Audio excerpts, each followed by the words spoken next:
This is some bullshit, man. Like, niggas is stressing out. And niggas is expressing their frustration through fucking music. I get it. I get it. But you got a motherfucking place to go do that shit at. Do that shit inside your own motherfucking place. You ain't gotta be out here in public with this shit.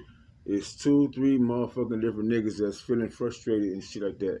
And they bumping their fucking music so everybody can hear it. Nigga, we don't want to hear your fucking frustration. Shit, man. Salakia, fam. I'm trying to fucking focus. I've been waking up since I woke up this damn morning, man. I've been busy all day. Since I woke up this morning, I woke up to a nigga outside with motivational fucking speaking lessons from YouTube. The fuck I want to listen to that shit for? But it's just a sign. I was happy though, cause I'm like, oh yeah, the Lord is hitting motherfuckers. The Lord is hitting motherfuckers, man. Anyway, man, let me get started with this video. Let me give all praise, glory, and honor to Yahweh, B'Hashem, Yahweh Shai, B'Hashem, Racha, Kodash, and double honor to our beloved elders and apostles of the great millstone. Peace and salutations, hope for elect. Endure, Yahweh, Yahweh Shai, Ratazah, endure, because this shit is going to be happening more and more rampant.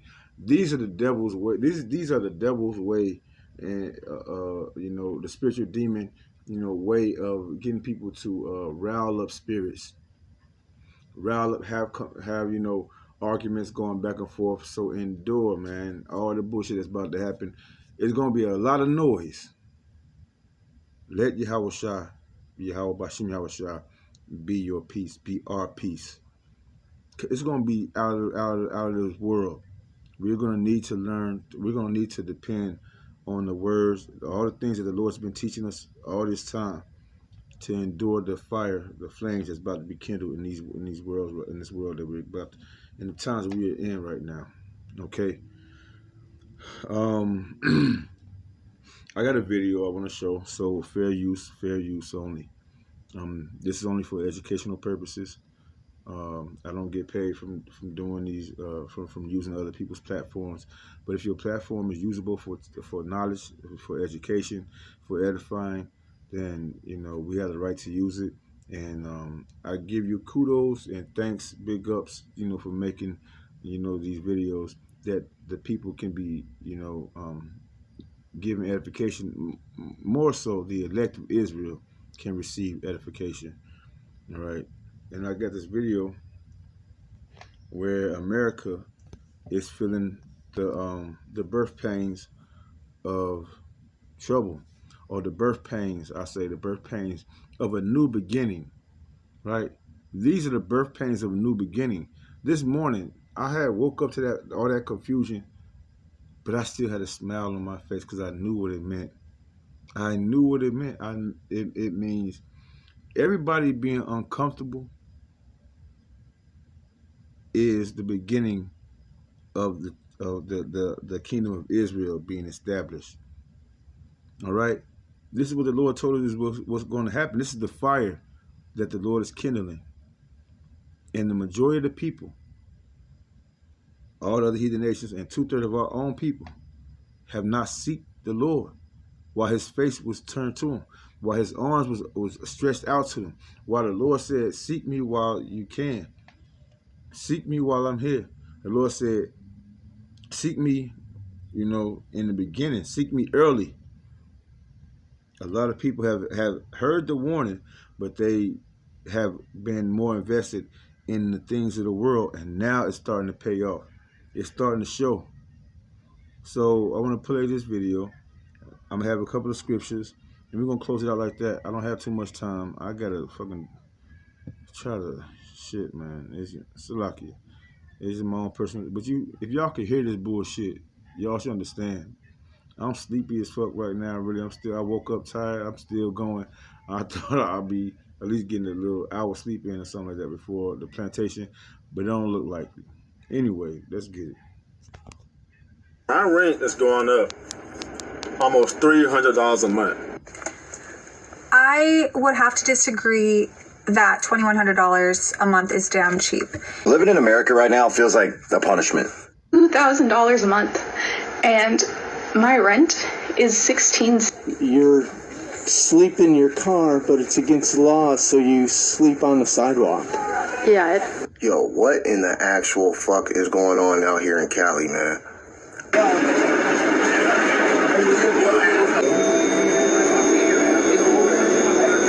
Newsflash, I don't want to live in my car.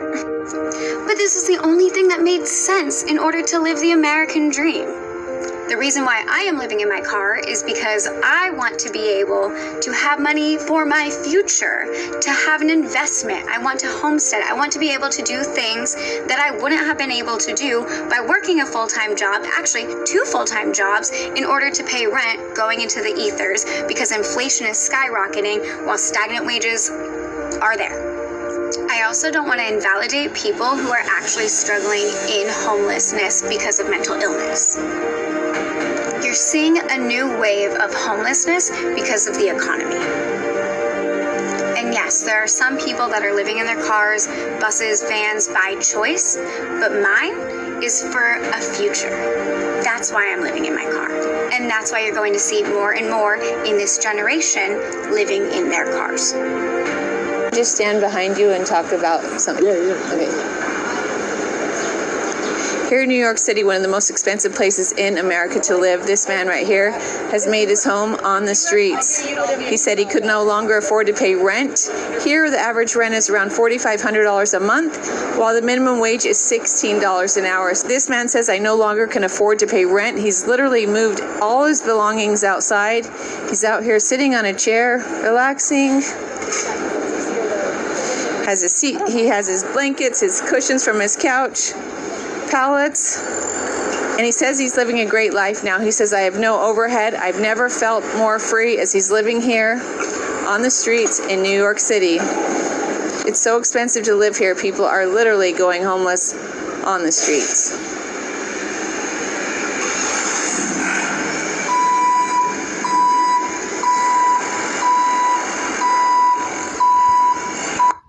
This is a reoccurring thing all over America, from the East Coast to the West Coast, from the Midwest down south. This is what's going on, especially in all these major cities. Let's get a precept. What Yahweh Shem Shai has said. Let's get Isaiah chapter 47 and verse 1. It says, come down. It says, lament for Babylon. Lament for Babylon. Matter of fact, I want to get a precept for that. Let me see if I can find it. Give me 1 second.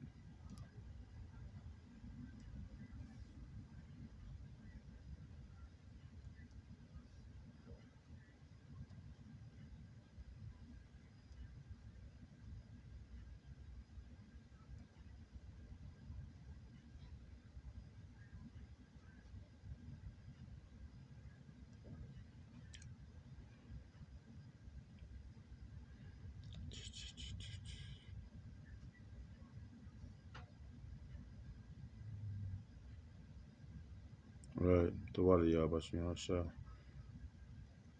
Psalm 137:8. O daughter of Babylon, who art to be destroyed. Who art to be destroyed. Is that not what's happening here in America? The daughter of Babylon. It said, happy shall he be that reward thee as thou hast served us. Okay? The nations are getting to know the judgments of Yahweh Shem Shai. That's what this is. We've been through this situation. The children of Israel, you so-called Negroes, Latinos, Native American Indians, West Indians, Haitians, we've been through this rigmarole. We've been through this being beat down, not having anything but faith. And the thing is, 2/3 of our people and the rest of these heathen nations, they have no one to have faith in. False idols, false deities, false systems, a phony, fake, false sense of security, a phony, fake, false sense of support. That's what they put their faith in. They don't have a power. They don't have Yahweh Bashim Yahweh Shai to depend on in times like this. Again, Psalms 137:8, O daughter of Babylon. So this is not Babylon. This is not the old ancient Babylon. This is America. This is the daughter of Babylon. Babylon meaning confusion, to babble on. right? Baba baba hot scooby happy chibi chibi. The place where the Lord confounded the languages of all the nations, because of their rebellion, you know, because of their stout feeling against the Lord, wanting to run everything, wanting to bring everybody together to control, to make a new world order, which is what this nation right here is composed of trying to do, right? Again, Psalms 37 and 8. O daughter of Babylon, who are to be destroyed. So this is a prophecy that's going to happen to this place. Happy shall he be that rewardeth thee as thou hast served us. So when I woke up this morning and I seen this shit going on, I had a smile on my face, I ain't going to say too much, but there were other people around me at the time, and they just looked like defeated in a sense. Maybe they were just waking up or, having a lack of faith of what's going on. But when you see, as the Lord willing, a hopeful elect of Israel, when you see these things happen, it brings a smile upon your face, because it brings you to the understanding that the word of Yahweh Shai is true, and he's doing what he says he's going to do for his elect. He's avenging his elect. If you're of that elect, then you should be happy in these days and time. Back to Isaiah 47 and 1. It says, come down and sit in the dust, O virgin daughter of Babylon. Right? Land of confusion, that's America. Right? Sit on the ground, there is no throne, O daughter of the Chaldeans. For thou shalt no more be called tender and delicate. Take the millstone and grind meal. Uncover thy locks, make bare the leg, uncover the thigh, pass over the rivers. Thy nakedness shall be uncovered, yea, thy shame shall be seen. I will take vengeance and will not meet thee as a man. So the Lord is taking vengeance, and he's not meeting this place as a man. When Yahweh shall return, he's coming in all his glory. Right now, the Lord is going to visit this place with pestilence, with war, with insects, with beasts. He's the Lord of hosts, the Lord of armies. Okay, the Lord of armies, and he can use whatever he wants to use as part of his artillery to exact judgment on this place. Right now, he's using Esau Edom, his sword, on the left hand side. Right, cutting government assistance off, cutting jobs down, raising the cost of living without balancing it out with the wages of these workers. 3 years ago, no, I'll say 4 years ago, 4 or 5 years ago, if you were a single individual, if you didn't have a decent paying job with certain benefits, you would have to have like 2 jobs to maintain your cost of living. 5 years later, rent has went up. You heard what the man said. Matter of fact, let's keep playing it. And we're going to go from there. Let me mark off where I'm at so I make sure I don't go too far into it. Yeah, let's go. You see these people in the video? The ones living in vans, cars, old RVs. They're not drifters. They're not lazy. They're working people, nurses, delivery drivers, teachers, who just couldn't keep up with rent anymore. They sleep in Walmart parking lots, shower at gyms, and eat meals cooked on camp stoves. And this isn't van life like you see on social media. There's no freedom here, no adventure. This is survival. They're hiding from the police, from fines, from being towed, just trying to exist without being punished for being poor. It's heartbreaking. Because it shows how... It's heartbreaking now, because everyone is being affected. But when the children of Israel, you so-called Negroes, Latinos, Native American Indians, West Indians, Haitians, and the rest of Speckled Bird, when you were being faced with these conditions, which you're still being faced with these conditions. Matter of fact, they're trying to blame y'all. They're trying to blame us for the condition that's going on in the world, right? When we were being blamed, when we were on the bottom, it wasn't such a big issue. But now that the elites understand what's going on, they're trying to pull back their resources to pretty much just fulfill who they are, which is a bunch of unequal or no equity having no equity having family. The higher ups, the banking families, the elites of Esau Edom, the small hats on down, those that they created all these corporations with, though they're holding everything for themselves in hopes that their technology, that their military, that the things that they created through the technology is going to withstand the spirit of Yahweh Shem Hashai destroying their comforts. And in order to do that, they got to put pressure on the rest of the world, even their own nation, even their own people. As it's written, Esau, not Esau, it say in Ecclesiasticus. Let me see, where can I go to get that? Matter of fact, I'm gonna cut this right quick and go and get it. It say.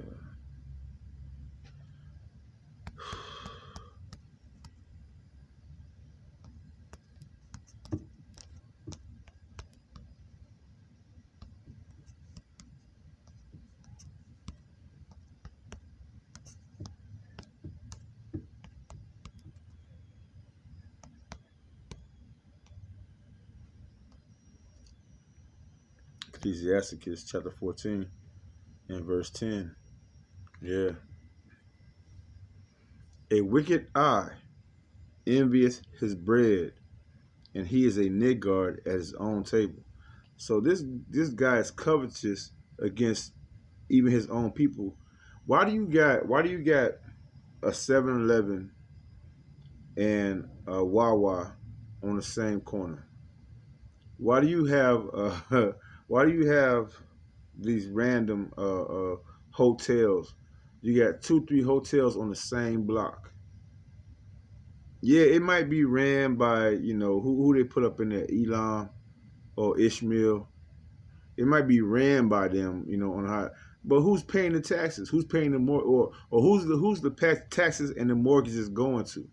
Esau fucking Edom. And what is he good at doing? Putting people against each other. The same thing as niggas on the block. You got one supplier, Esau Edom, the dope supplier, and then you have the dope dealers. These ignorant little niggas out here that don't understand what the game is all really about and composed of, right? And he got y'all going to war with each other for a block that don't belong to none of y'all. The world is given to the hand of the wicked. Whether it's so-called illegal or legal businesses being ran, Esau Edom is at the helm of all of it. Esau Edom is at the head of all of it. He causes confusion, and that's Babylon. Again, a wicked eye, Esau Edom's eye, envious his bread. He's not satisfied, as written in Habakkuk chapter 2. He can never be satisfied. His appetite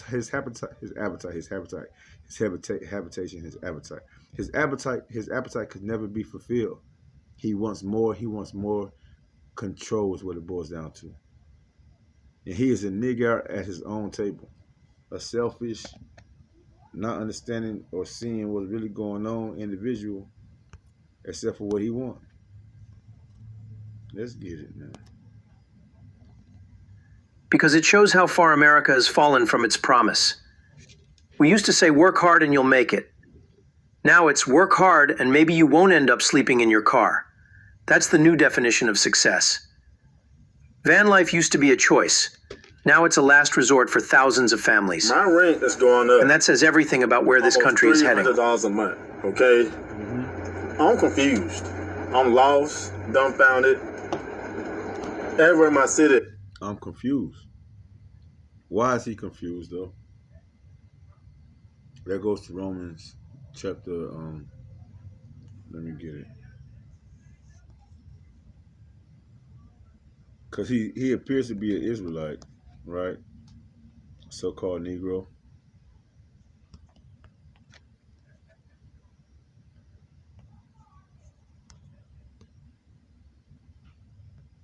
No.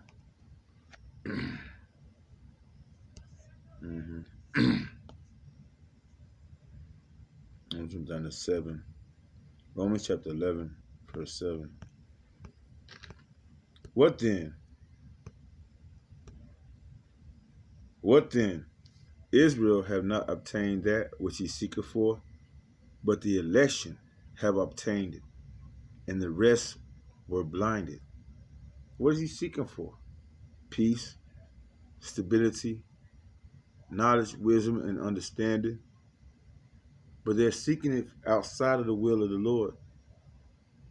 They put their trust in Egypt, right? Putting their trust in Egypt is why they're blinded. We're a God-fearing people automatically.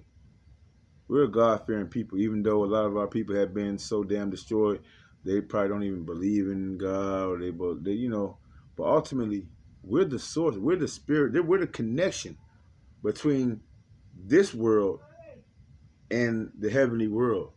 And that's what's happening right now. The Lord is the Lord is shaking things up because the establishment of the world of Israel through Yahweh Shai is being introduced. And that's what's shaking everything up.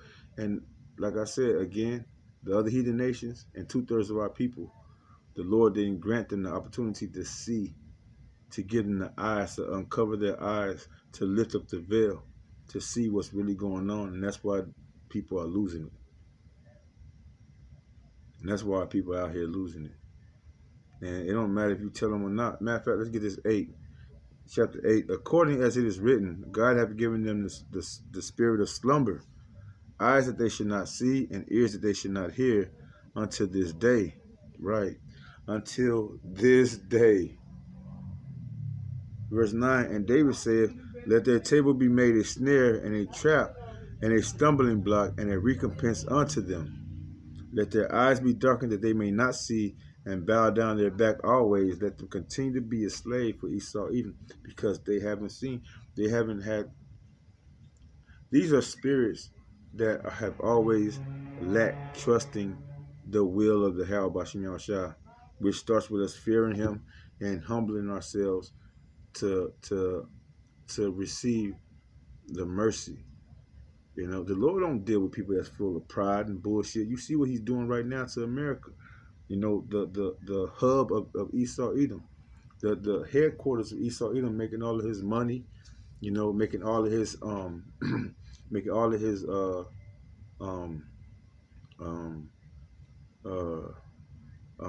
do they call it? Where it's like when you teaching people how to do things, you know, I'll just say his education, his wisdom, you know, his which is not wisdom at all because it's worldly. His worldly wisdom, you know, his carnal way of thinking, his I almost had it, his influence, right? Okay, his influence on the world, which is wickedness, right? It's all carnal. It's nothing spiritual at all, and that's what our people cleave on to. Even though they've seen everything the Bible's saying is true, and this world, this system is getting taken down, they're still trying to find some hope in what they've been taught since they were, you know, since they were created, since they were created. Even before America was, you had Rome. Before Rome, you had Greece, the Greeks, you know, or the Grecian captivity under Alexander. Before that, you had Babylon. You know, before that, you know, you had when we were in our own home, when we were in our own homeland, you had 2/3 of our people just seeking the information or the knowledge, the wickedness of the other heathen nations. And the Lord said, I'm gonna let them have their fun until the time is done. And we at that time right now. Even when let's go back to Egypt. When we was in Egypt, when we came out of Egypt, our people were still reminiscing on the false, phony influences, right? The wicked influences of the world from the Egyptians, from the Hamites, and not the from the Hamites. So this is the last straw. And 2/3 of our people that don't get it, the Lord gonna cut them off on this side. But they'll come back in the kingdom. Let me see if I got any more I want to play, because I don't want to sit up here too long. Like I said, I got things I gotta do. I'm be tired as fuck. Let's go. Okay, I'm confused. I'm lost, dumbfounded. Everywhere in my city, everybody going up in apartments, okay? And these are just one bedrooms. I pay $1,100 a month for one bedroom right now. If I resign my lease, it'd be $1,300, okay? Not including maintenance fees, not including all the utilities and all that stuff. When it's all said and done, I'll be spending $1,600, $1,700 to live there, okay? When it's all said and done.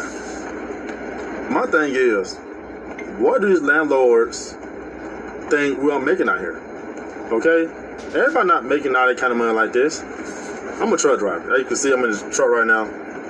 Truck drivers don't get raises, okay? They don't get raises. I barely made enough to make 3 times the rent already. But now it's just going up. I don't know what's going to happen. I make $4,000 a month. I don't know. Well, I make that, but after taxes and all that, you know how that go. It's about 36, something like that. I won't be able to afford that place anymore I live at right now. So I gotta move. I'm probably considering living in my truck, maybe. Might get a hotel rooms on weekends. If I get hotels on weekends, I spend $580 a month just for Saturdays and Sundays. That saved me a lot of money, over $1,000 a month, just doing that. Cause I'm gone most of the time anyway. But my big concern is I don't know where these landlords, how they think we out here making all this money to raise the rent that high. We got layoffs going on, and the federal workers are getting laid off, and it just, things gotta change, you know. I just, I refuse to pay that much for one bedroom, so I'm not doing that. I've been looking around my city. A lot of folks moving in the city, so I guess, you know, supply and demand is what raised the prices up. But I've been in my city my whole life, and they trying to push us out. I'd rather be straightforward and say that. We're gonna push everyone that's a native of this city, who's born and raised here. We're gonna push y'all out and want everybody to come in here as they raise prices. I'd rather be straightforward and just say that, okay, than just raising prices and we just all confused, all right? I mean, it's just crazy to me. But I probably might live in my truck, get hotel rooms on the weekends, save a lot of money that way. Cause this year I'm trying to save $20,000, and a lot of folks can't save $1,000 because they got all the bills, and like I said, rent prices are going up, and food prices going up, clothes, everything's going up in America right now. Okay, there's no relief anywhere. It seems like, and I don't think it'll be a relief anytime soon. So I gotta be prepared, trying to save some money up, cause money is king, and I gotta make it happen. What you gotta think about this? This is getting the same. Yo, what in the actual fuck is going on out here in Cali, man? Last year my rent was $925. I just opened up this letter and it says your new rent amount is $2,300 starting on the 1st. No upgrades, no renovations. They didn't even add a fucking washer and a dryer. This is crazy, man. I mean, is everybody else dealing with this? Or am I the only one getting screwed here? A woman in her 70s is short on housing options, so she's been living in her van, barely getting by. 78-year-old Beverly Jensen says it's hard not to notice this big blue van outside the Longmont Senior Center every time she comes to play cards, but she couldn't believe what was inside. Her is this woman in her mid-70s who didn't want to give out her name, so we are calling her Mary. She's been calling her van home for months. In here I keep my food. This is just my bed. It's a real bed that's in the van originally. That's juice. That's tea. That's where you relieve yourself? Yeah. She says sleeping in her makeshift home last night wasn't comfortable. Last night I was so cold I was crying. But that's the least of her daily struggles. Yesterday was really hard getting food. And a hot shower is a commodity. Baby body wipes in the morning and night. That's my bath. Mary says she tried to get help here at the Longmont Senior Center, but can't seem to find anyone that could help her. It kind of hurts when I see all these fancy cars come in here in the morning and I'm freezing to death. Section 2. The housing crisis. Nobody escapes. You're damn right. Nobody's going to escape the wrath of Yahweh Shem Yahushua. I just noticed this thing, Mr. EBT. Man, the spirit be working. Where them food stamps? Hey, man, it's November 4th. Where them food stamps? Anyway, man, let's go ahead to Ezekiel chapter 35, starting at verse 1. And it states, let me get it, Slocky.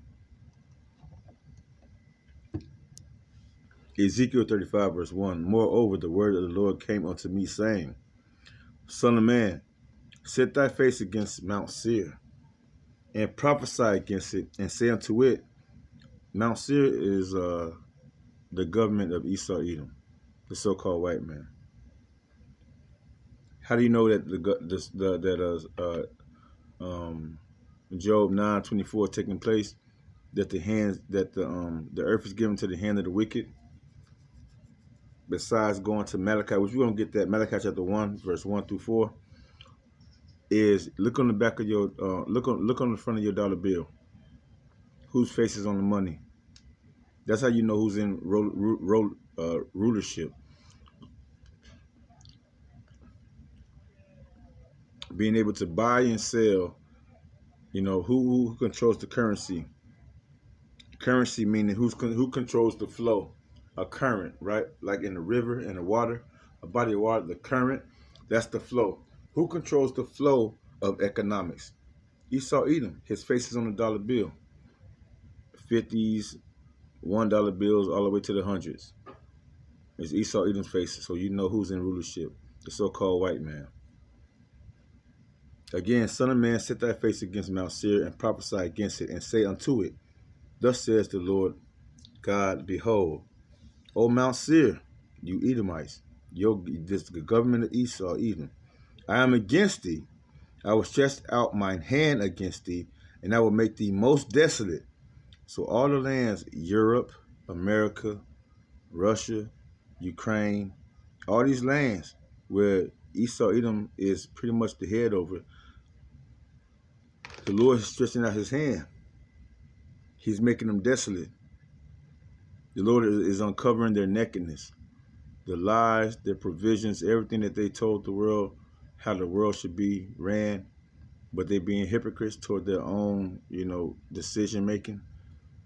You know, the president of America has been the biggest hypocrite since his inception. You know, especially since his second term. He's what they used to say, what Malcolm X said about the so-called Negroes here in America. They've been hoodwinked. DJ has hoodwinked you mega fans, you Americans. You've been hoodwinked. I forget how it go, man. You've been gaffled, man. You've been tooken. Verse 3 again say, and say unto it, Thus says the Lord God. This is the Lord speaking through his prophets. Behold, O Mount Seir, I am against thee, and I will stretch out my hand against thee, and I will make thee most desolate. So that's what's happening. Look at these guys right here on the screen. They're in distress. They're suffering from forms of desolation. The curses that the Israelites went through, they're feeling it right now. The Lord is putting those curses on the other heathen nations. And you gotta be happy about what's going on, man. If you're a faithful servant of Yahweh Shemashah and you know what's going on, you gotta at least smile to the Lord and give him thanks. Oh shit. I don't do that over here. That wasn't my door, y'all. That was somebody else's door. Let's go here to verse 5. It says, Because thou hast had a perpetual hatred and hast shed the blood of the children of Israel by the force of the sword, in the time of their calamity, and the time where their iniquity had an end. All right? So when the children of Israel, even now, you know, let's say after we were destroyed, we no longer knew who we were, and we started building up in places like Oklahoma. We started having, you know, money and started having movement. and started having movements and everything. Elijah, you know, it's spiritual. It's spiritual. They say that they say because thou has had a perpetual hatred and has shed the blood of the children of Israel by the force of the sword in the time of their calamity, in the time that their iniquity had an end, right? Like I was saying back during after slavery here in America, when you had the Black Wall Street, you had Oklahoma, yeah, all the places we were prospering in, they came in and they kept on uh, downtrodden the children of Israel. You know, Judah. They just kept on downtrodden Judah, burning up our homes, our places, our cities. They would make a false accusation against one man, one individual, and they would say that's the reason to burn down the whole town. Come on, man, ain't nobody that damn slow. And again, it says, matter of fact, let me get this in Malachi, right? Based off verse 3, in Exodus 35, verse 3, it says, and say unto it, thus says the Lord God, behold, O Mount Seir, I am against thee, and I will stretch out my hand against thee, and I will make thee desolate. I will lay thy cities waste, and they shall be desolate, and thou shalt know that I am the Lord. All right. In Malachi chapter 1, starting at verse 1, it says, the burden of the word of the Lord to Israel by Malachi. I have loved you, saith the Lord. Yet ye say, wherein hast thou loved us? Was not Esau Jacob's brother, saith the Lord? Yet I love thee. Yeah, the Lord made a decision between the two brothers that came out of the womb of Rebekah, who will be known as the wicked, the vessels of mercy, the vessels of wrath, and who will be known as the righteous, the vessels of mercy. He set two different nations inside the belly of Rebekah, and they've been fighting ever since they were conceived. All right? They've been fighting ever since those seeds were conceived. Verse 3 says, I hated Esau and laid his mountains and his heritage waste for the dragons of the wilderness. Whereas Edom said, we are impoverished, but we will return and rebuild the desolate places. Thus says the Lord of hosts, they shall build, but I will throw down, and they shall call them the border of wickedness, and the people against whom the Lord have indignation forever. All right? So every time these people build up, the Lord is coming through to destroy that shit, to put it down. Whether it's through hurricanes, through storms, through war, through whatever army, whatever source of the host of armies that the Lord want to bring, is coming. He's coming to destroy it, to bring it down. And the greatest host or the greatest army the Lord is about to bring, he's collecting that army right now. Starting with the 144,000, the elect of Israel, starting with the 144,000 men of Israel. The Lord is setting the faithful men of Yahweh Bashim Yahushua in order before the faces of them that afflicted us. All right? And that's why they're afraid. And then when Yahushua return, it's all said and done. Then all the fulfillment will happen. All the fulfillment of the prophecies will happen. The prophecies that's been given to us. Then we're going to see peace. No more war. No more crying for the children of Israel, anyway. I want to go into some more, but I guess, it's been a long time. I'm going to just let it go. It's been over 30 minutes, so I hope with that this lesson is edifying to the hopeful elect. I had other things written down. I was going from Ezekiel 35, from chapter 1 to 9, and from Ezekiel chapter 35, from 1 to 4, I wrote down Malachi chapter 1, verses 1 through 4. And then from verses 5 in Ezekiel 35. I wrote down Obadiah 1 and 9 to 10. And then in Ezekiel 35, verse 6, I was going into Nahum chapter 3, verse 1 through 6.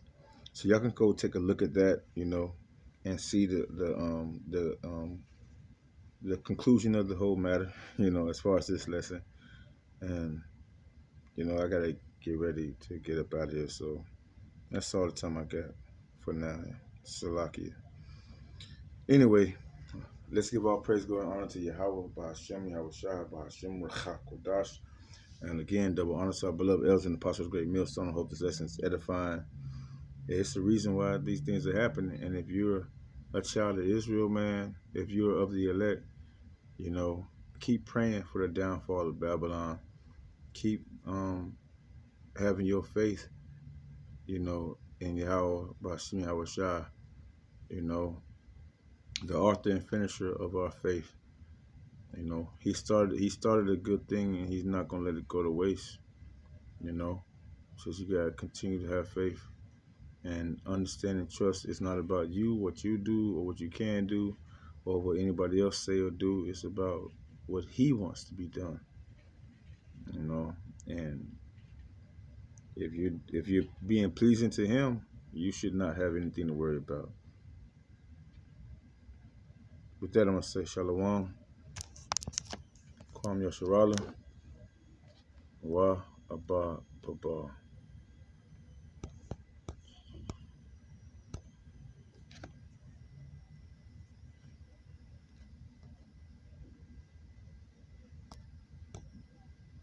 All right.